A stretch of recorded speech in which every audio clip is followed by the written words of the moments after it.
What's up, poopers? This will be an as brief as possible guide to getting Shrine of the Sword Maiden Silver for your attunement quest. This is most likely the hardest and probably the last dungeon you'll do, so I thought I'd throw out a guide for it first. So let's get started. Now the main reason Sword Maiden or SSM is so hard is because of how long it is, giving more chances for mistakes and a bigger time investment to try again. So this guide will focus on the simplest, least accident-prone methods to taking out all the bosses and mini-bosses in Sword Maiden, as well as tips for dealing with the optionals. Now the basis for getting silver in SSM is to beat it in under 75 minutes while doing all optional quests. There are 5 bosses you will have to kill, and then a mix of 7 mini-bosses that you will need to kill depending on which optionals you get. You'll usually end up only having to kill 4 or 5 of them though. So let's start with the trash, to the first boss, who I like to call Chime Lady. Now there is a chance you will be given an optional to kill 10 zealous mobs at the start, which actually means 10 pulls of them, not mobs. This optional usually results in about 5 minutes more of trash killing, and since it's right at the beginning, I recommend resetting the dungeon to get an instance without this optional. This isn't required, but it gives you a chance at having more time for lack of annoying optionals. Without it, you should be able to reach the first boss by only killing 3 trash pulls. Now, for trash in this dungeon and all dungeons, I recommend you organize your group with an interrupt rotation for all of the trash, with one person specifically saving interrupts for dangerous casts, and the reason for this is to maximize your moment of opportunity damage time, or purple damage. It may not seem like much, but utilizing purple damage on trash usually ends up saving you between 3 to 5 minutes overall in the dungeon, and this is one reason that Wildstar is very unforgiving to pug groups, and you should probably only try this with some friends. For the starting trash packs, the only very dangerous cast is going to come from the life givers called Vitala or something, so make sure you interrupt this above all else. The first boss herself goes back and forth between 2 phases and has no threat table. She instead attacks whoever has the highest stacks of resonation, and each stack increases your damage taken by 5%. You will get stacks from being hit by the boss's wave skills or hitting the chimes that look like StarCraft 2 pylons floating around the room.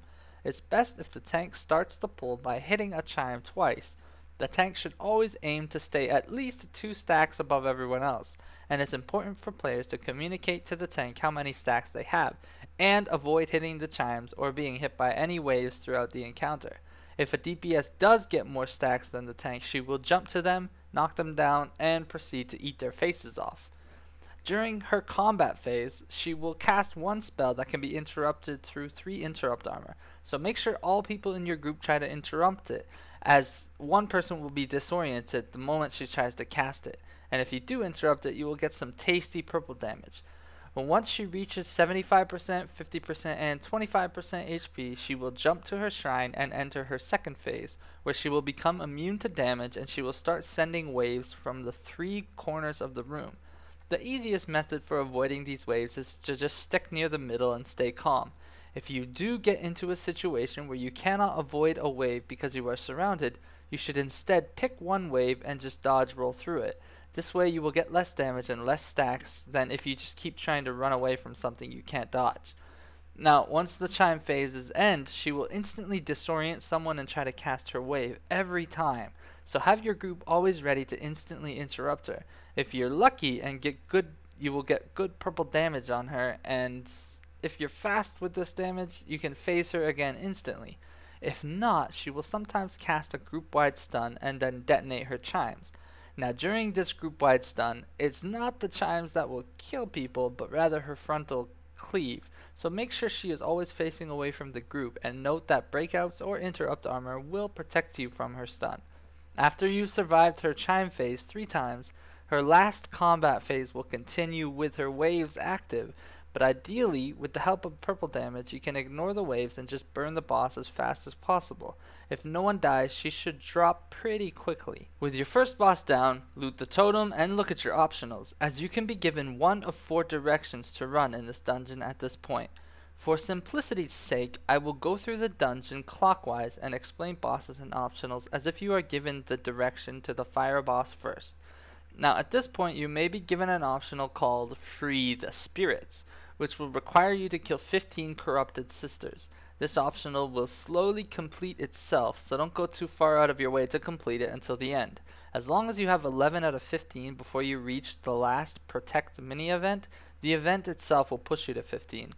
The first mini boss I'll go over is Frog Boy.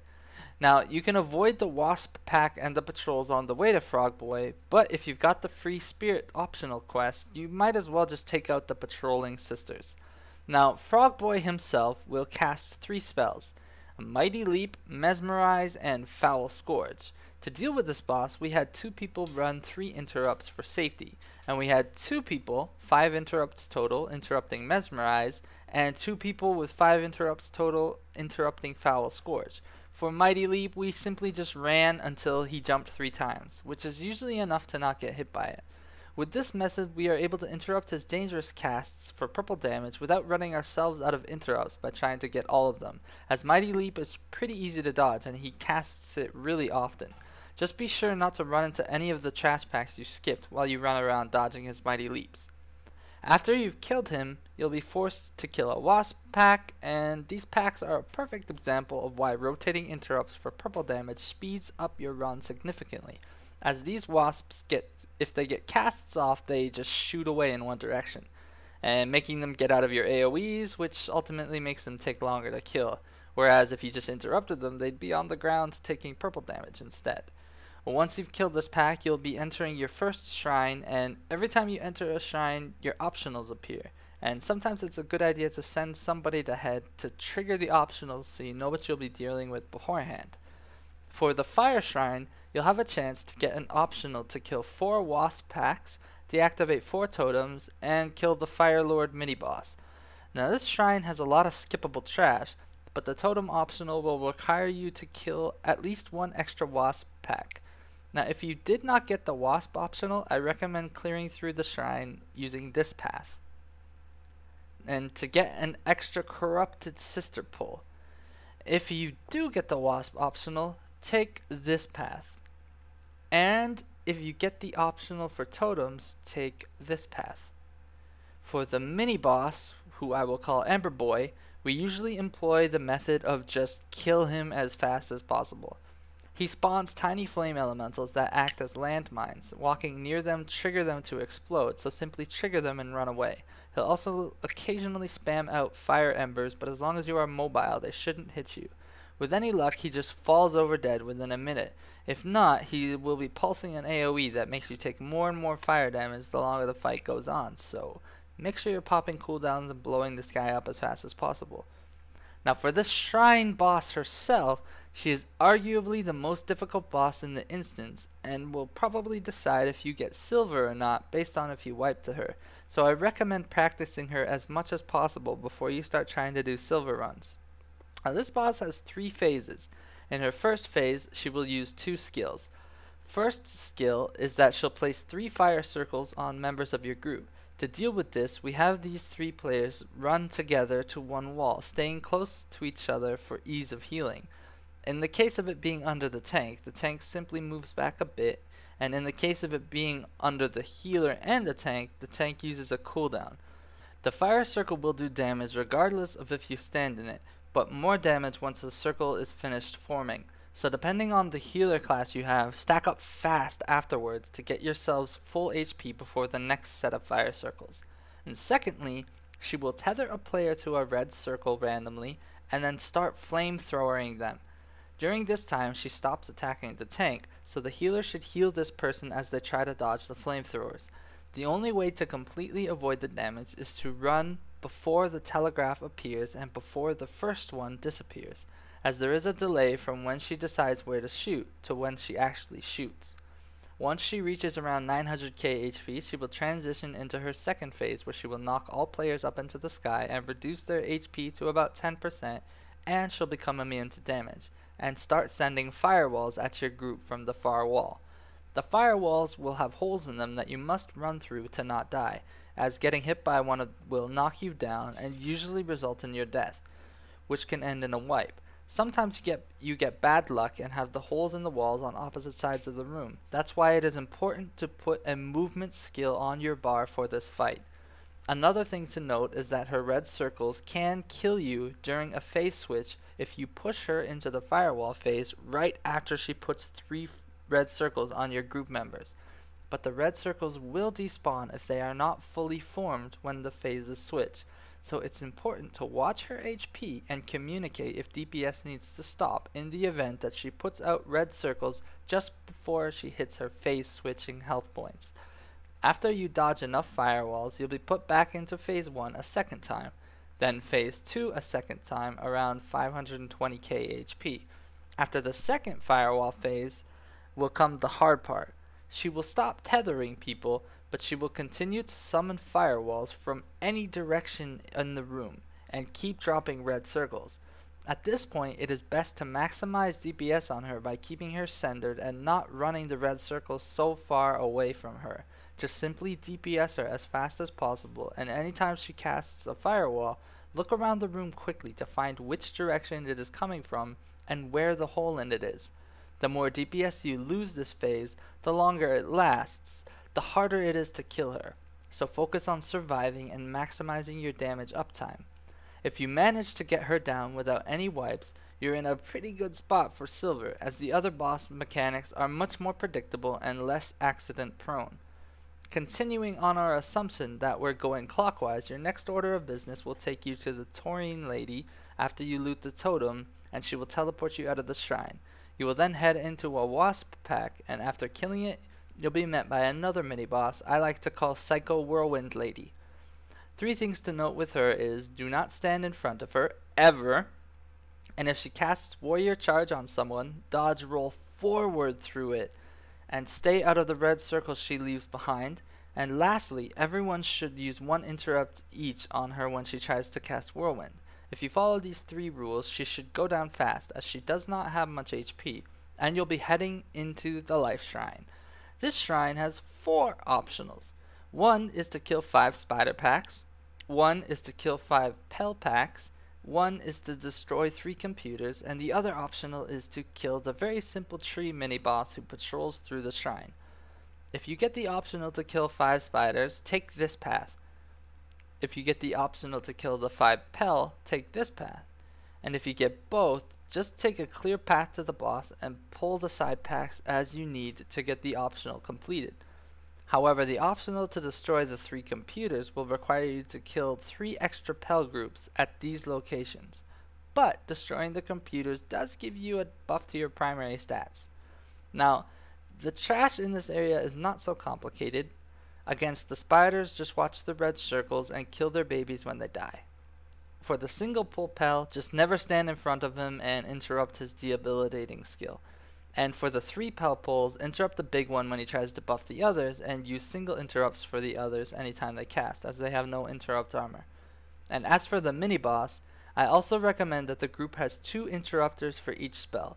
One group of 2 should only interrupt this huge red AoE circle, which must be interrupted, and the other group should just interrupt his frontal red circle AoE whenever they can, as this can be avoided. Failure to interrupt the giant red circle will result in a wipe, but aside from that, he is a tank and spank. He does put out a debuff making people unhealable, but a cooldown on the tank during this time should be enough to survive it. Once you've got him and the other optionals down, it'll be time for Purple Tree Boy boss. Now this boss himself has 2 abilities. One puts a clover telegraph on the ground that lingers for a bit, and the other is to shoot 3 red lines in front of him that needs to be dodged. It can be interrupted, but there are more dangerous things to interrupt during this fight. Now, beside these 2 skills, he will choose one of 4 random totems to empower himself, in no particular order. Your group must know how to deal with all 4. One totem will cause him to start healing himself, and this must be interrupted. If not, it will restore him back to full HP. The second totem makes him big and red, and during this time he must be kited by the tank. And I recommend the tank have a movement skill on his bar so that the DPS have to watch their aggro during this time. If it gets too dangerous for the tank, he can be stunned or knocked down to give the tank time to run away, but he'll be aware it's risky to use too many interrupts, because if he tries to heal next and no one has an interrupt left, you'll be in big trouble. Secondly, he will get a red shield from a totem, which makes him take less damage and start spamming his clover telegraph. During this time, we usually move as a group around the room and focus on staying out of his telegraphs rather than burning them down. And fourth, the last totem will pull all members of the group to the boss and root them in place except for one. And this one free player has the job to run into bug swarms that will fly towards the rooted players from the outside of the room. If any bug swarms reach the rooted players, they will explode. During this time though, the 4 rooted players will be able to DPS, but be aware that if the tank is the one eating the bugs, his threat will probably get way below the damage dealers and you'll have to taunt afterwards. If you can deal with these 4 totems, the boss is pretty easy. It just takes a while because of his large amount of HP. Once he's dead, just grab the totem and talk to the Amazon babe to get back to the middle. And next up, if we're still going clockwise, you'll have some spider trash which can be avoided, and another mini boss we're gonna call the Blindinator. This mini boss is simple as long as you set up interrupts so that everyone in your group uses 1 on the boss anytime she tries to cast Well of Life, and everyone uses 1 on the ad that she will spawn at 66 and 33% HP. The ad must be interrupted and instantly killed as soon as possible, and she must not get a Well of Life cast off. If by chance she does, the person with Well has to run out of the group and be healed. Now she does blind, but blinding does not affect your target frames, so watch her cast bar in your target frame to see anything she is casting while you are blinded. If you can interrupt her Well of Life spell and her ad, this mini boss is very easy. Once she's dead, you'll be entering the last shrine, the Corruption Shrine, which can have 4 optionals again. Now this shrine has numerous patrols on ground level that I'd recommend avoiding if possible, even if you get the optionals to kill them, as there's a ton of trash here. The 4 optionals are to kill 4 corruptors, kill 7 of any other pull, and kill 3 large spawning thingies, or to kill the mini boss here. Now the mini boss is a bit out of the way and will also dictate the path you take, and there are only 5 corruptor pulls in this shrine, one of which you would have already killed if you came from the life shrine. So for the corruptor optional, take this path. For the 7 kill pull, take this path. And for the 3 large spawners, you'll need to take this path to make sure they're included. And for the mini boss, take this path. Now you'll have to micromanage the path you take yourself if you get multiple optionals here, and this last shrine can take the longest, so it's best to utilize purple damage as much as possible on all of these trash pulls and try to interrupt every single thing they do. For the spewers, or the big mouth spawner thingies, they're pretty easy and nothing special, only time consuming. So for the mini boss, however, he has 3 skills and a frontal cleave. Now it's important the tank grabs him and faces him away, and try to have your back against the wall, as one skill will knock the tank back and root him. If this happens, the tank ought to pop a cooldown and live through it. Secondly, the boss will summon a wave of ads in front of him. The ads will die to incidental AoEs and should cause no trouble as long as the tank grabs them and stands close enough that the DPS standing behind the boss can hit the ads with their telegraphs without getting hit by the boss's cleaves. The only spell that absolutely must be interrupted is a spell that'll place a red circle on everyone in the group, and after a second start doing damage. The moment you see him casting this, have 2 interrupters use their interrupts and alternate to the other 2 interrupters the next time he does it. I would even recommend having 2 interrupters grab 3 interrupts for safety during this boss. Now once he's down and you've dealt with the optionals, we'll have the last shrine boss, also known as Hammer Jammer. This boss will systematically alternate between using 4 skills, and while there are different ways to deal with each of them, I'm going to recommend the least accident prone method. On pull, he will spawn ads and do this continuously throughout the fight. The easiest solution is to always group up on the tank so that they're easily picked up by him and AoE down. Then he'll cast a big square telegraph that should be interrupted for purple damage. If it cannot be interrupted, quickly find the square's holes in the telegraph to try and remain grouped up while dodging it. After this, the group should all spread out, all at different points around the boss, not too far away from him, as he will smack the ground and put telegraphs on each player. If you are on top of a friend, it'll do damage and knock them up. And at this point, he will surround the room in a big red telegraph and send out smaller red circles at each member of your group. Now you can try to kite these circles because when they catch you, they will spawn little adds and do damage to you. But instead, our method has us just eat them. And once all the red circles have hit each player, we just run back to the tank and AoE down the little adds that spawned as fast as possible. Then the boss will do another square telegraph and he will spawn more adds, and then he'll use his last skill, I like to call Egg Eyes. Now for this skill he will summon one egg next to each player that'll suck out their HP until it's full or they get interrupted. When the egg turns into an eye that shoots lasers. While it is possible to interrupt and kill them fast, instead we run the boss to the outer rim of the room so that the eggs spawn on the outside. Once the eggs are spawned, interrupt them so they stop sucking out your HP, then just run back to the middle. With this method, it is possible to ignore the eyes completely with no risk of having bad RNG with the other mini adds that are alive eating your interrupts. Once the eyes are done, he'll possibly telegraph again, which you interrupt for purple damage, and then his circle phase, at which point your group should spread out around the boss again and eat the circles and then stack up on the tank and kill the adds. He'll go through these skills in a set rotation, making him very predictable and easy to deal with as long as you know what he's going to cast next and position yourself accordingly. Once he's dead, grab the totem and talk to the spirit mother to go back home. Now at this point you'll usually be sent to the last boss, but there's one mini boss I didn't cover if you get the path to go right at the start of the dungeon. And this path has its own mini boss I like to call Chime Lady. This mini-boss will put a bleed on anyone standing in front of her, so the tank must be facing her away and must receive constant healing throughout the fight. After about 20 seconds of fighting her, she will cast a spell called Crippling Slash, which means she will jump around the room around 5 times and disarm anybody she hits. To avoid this, simply run. After she jumps 5 times, she will go to the middle of the room and start shooting out ninja stars with 4 interrupt armor. So we usually grab our weapons quickly if we lost them and interrupt her instantly for purple damage.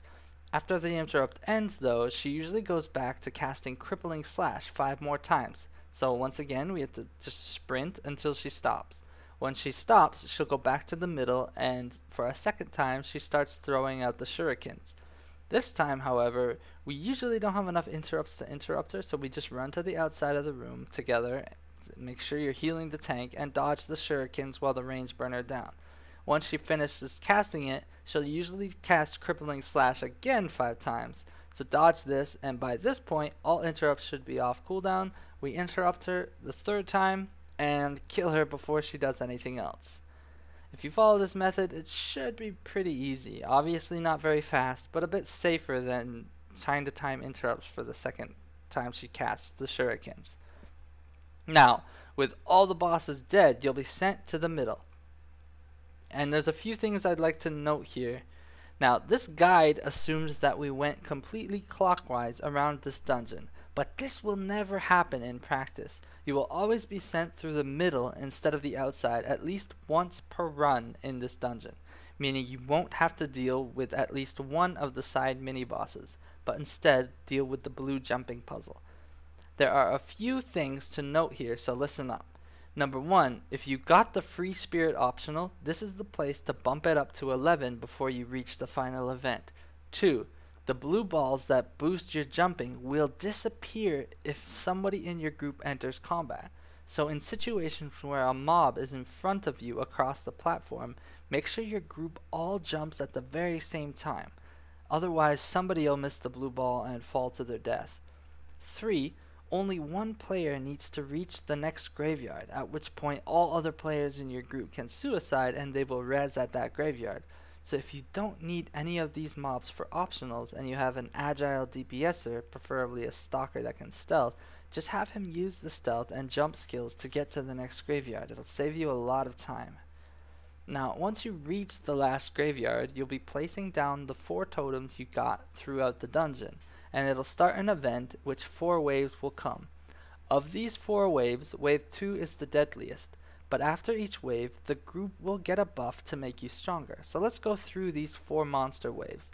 The first wave is 3 monsters, and like all waves, try your best to group them up and interrupt any cast they do with a proper rotation to kill them quickly.